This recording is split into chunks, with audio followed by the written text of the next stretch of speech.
All right, hello. And so, picking up where we left off, I'm going to jump into surveys and how to use those.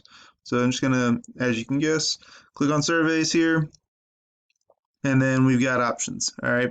So, you can see we've got at least one survey here already, but I'm just going to start with a new one. So, I'm just going to click this big plus box here, and then it's just going to ask for a little bit of information. So, all right, we got to give it a title. So, I'm going to say, pulse check.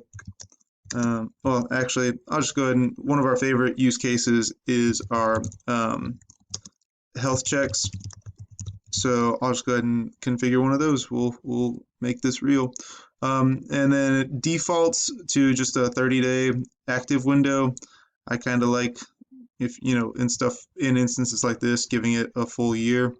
So that's just how long the survey will be open, and still accepting responses.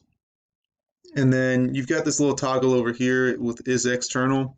And what that means is that's asking whether it's going to people within your organization or if it's going to be a little bit more public than that.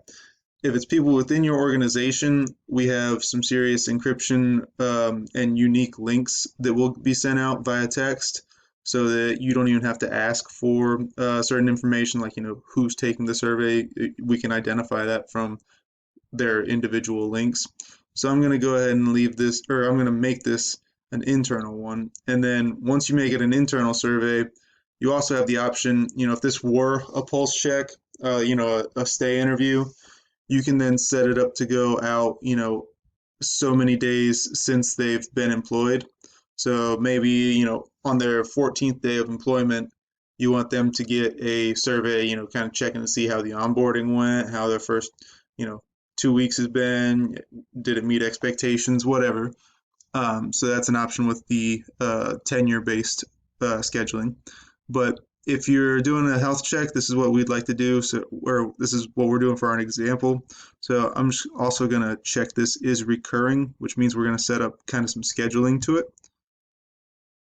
All right. So here it's kind of nitty gritty a little bit. It's a lot of details, but this is where you're going to set up your survey detail, your scheduling details. So for our example, we're talking about health checks, and our organization that we're going to be working with here works Monday through Friday, so we're going to have it active Monday through Friday.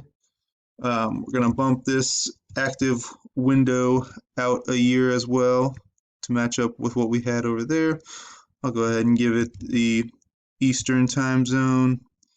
And then as a result, so you see you can use either groups or employees. So what we'll do is select this group, and then since we're working in our Eastern time zone here, I'll go with the Eastern group. And then what we've seen some organizations like to do is, in regards to the health checks, being able to send it out, the night before work starts. So in that case, like say I want, please take a minute to fill out this health check. And we want that to go out at 7 p.m. the night before work starts.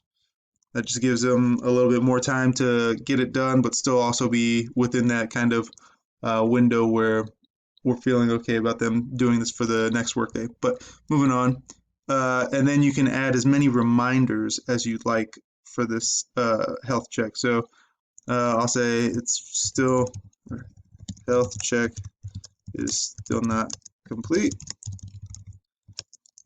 Please do so now. And what I'm filling in over here, this text and this text, this is actually what is going to be sent to the employee's phone via text.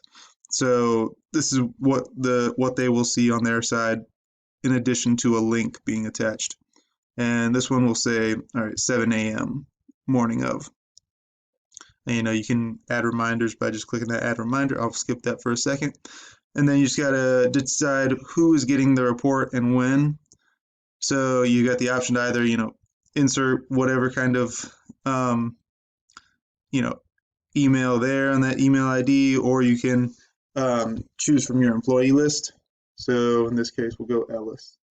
And we'll say that at 8:05, he will be sent an email with the report. All right, then we'll go ahead and save that. And so now we know when the survey is going out and who it's going to. So now we just need to create the survey.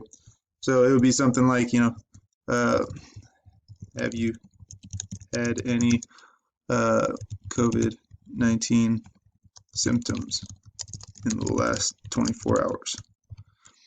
And you can either say, you can do multiple choices. For this, a lot of these questions, we like to go yes or no.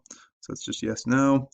And then what this column right here means, we're able to set up some flagging of the results.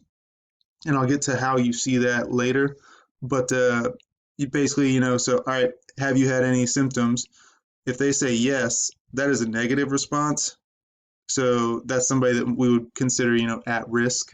So they would get a negative. And then if they say no, it's either not applicable or positive. It's just as long as it's not negative. All right. But then the cool thing, and this is one of our newest features here, is this advanced configuration. And if you click that, here you see if it's a positive response, they're in good shape, thanks for your time. Please reach out to HR if you have any questions. Or, if it's negative, if they said yes up here to having symptoms, it's like, thanks for responding. Please stay home. We will be in touch shortly. So now when they hit submit, if they've been deemed at risk, they can get instant feedback as far as next steps. If you've got a call, whatever the phone number might be, you can include that in there as well. So, and you can do as many questions here as you want. So yeah, that's surveys. It's kind of a meaty topic, but there's a lot of options here and a lot of customizations. All right, sounds good. Thank you.